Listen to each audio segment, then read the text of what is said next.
Hello everyone, આજે આપણે સરસ એવું દહીં બનાવ્યું છે. એ પ્રોપર ગામડાના સ્ટાઇલથી બનાવ્યું છે. જુઓ કેવું લવાબદાર અને ઘટ દહીં બન્યું છે. તમે જોઈ શકો છો કેટલું સરસ લાગી રહ્યું છે. એને કાળી કુંડળીની અંદર જ દહીં બનાવ્યું છે. એને સૌથી બનાવવાની રીત એ છે કે પહેલાં કુંડળીને બરાબર વ્યવસ્થિત એને વોશ કરી લેવાની છે. બરાબર સાબુથી વોશ કરી નાખવાની છે અને પછી બરોબર ક્લીન કર્યા પછી એને કોરી કરી દેવાની છે. અને કોરી કર્યા પછી એને સીધું ગામડે જેમ પેલા ચૂલા ઉપર મૂકતા હતા તો એના ગરમના શેક થવાથી એની અંદરથી જે સ્મેલ છે, જે ખટાશપણું છે, એ બધું દૂર થઈ જશે. એવી જ રીતે આપણે પણ આ કુંડળી બરોબર ધોઈ નાખીશું અને ધોઈને પછી ક્લીન કર્યા પછી કોરી કરી નાખીશું. અને કોરી કર્યા પછી આપણે સગડીની મીડિયમ આંચ ઉપર એને ઉલટી મૂકી દઈશું.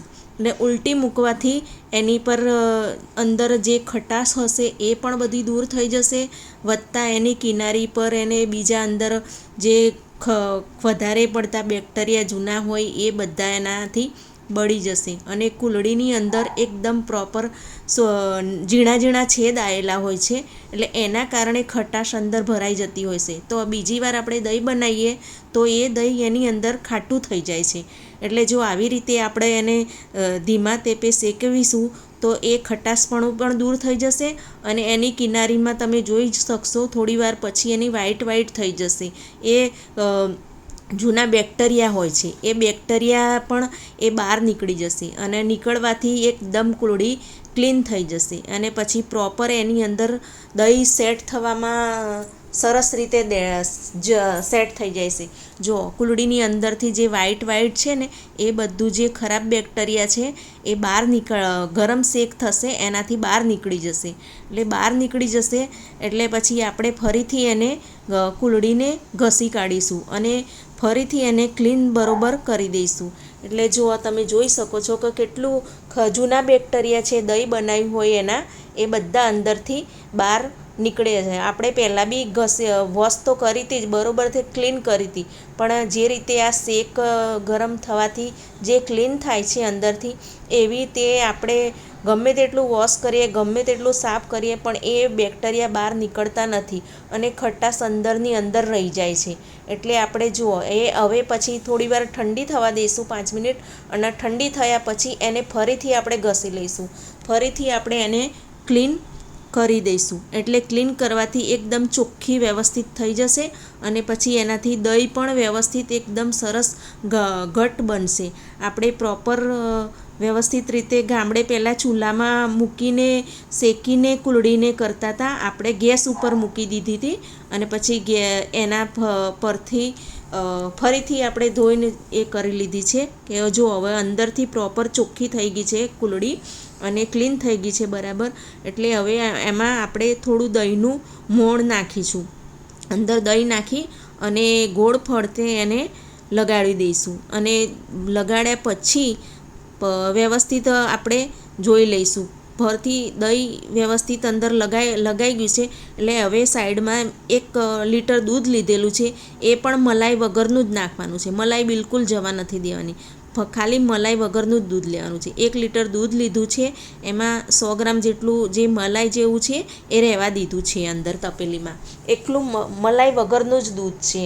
મલાઈ વગરના દૂધથી જ આપણા શરીર માટે સારું રહે છે. અને હવે અંદર બીજી 1 ચમચી બીજી 1 ચમચી દહીંની એડ કરીશું કુંડળીના અંદર અને બરોબર હલાવી દઈશું. કુંડળી હલાવી અને પછી એને મૂકી દઈશું. બરોબર હલી જાય છે. હવે એને સાઈડમાં મૂકી દઈશું. સાઈડમાં મૂકી અને એને પ્રોપર 5 થી 7 કલાક રહેવા દેવાનું છે. અને પછી 5 થી 7 કલાકમાં દહીં તમારું વ્યવસ્થિત થઈ જશે. પછી એ તમે જોઈ શકશો કે કેવું દહીં બન્યું છે. હવે એ 5 થી 7 કલાક થઈ ગયા છે. પછી આપણે આ દહીં લઈ લીધું છે, કુંડળી બહાર લઈ લીધી છે.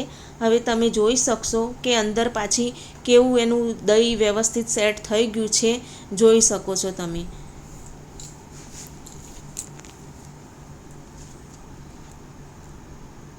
જુઓ આ કુંડળી છે અને એની અંદર હવે દહીં બરોબર સેટ થઈ ગયું છે, એને બરાબર વ્યવસ્થિત રીતે થઈ ગયું છે। હવે તમે જોઈ શકો છો કેવું ઘટ અને લવાબદાર દહીં બની ગયું છે આપણું।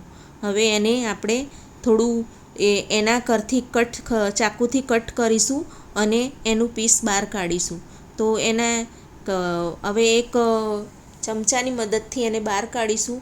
હવે જોઈ શકો છો કે કેવું સરસ તમારું દહીં બન્યું છે, એકદમ ઘટ બન્યું છે અને લવાબદાર બન્યું છે, એટલી સરસ દેખાઈ રહ્યું છે અને ખાવામાં બી બહુ સારું લાગે છે।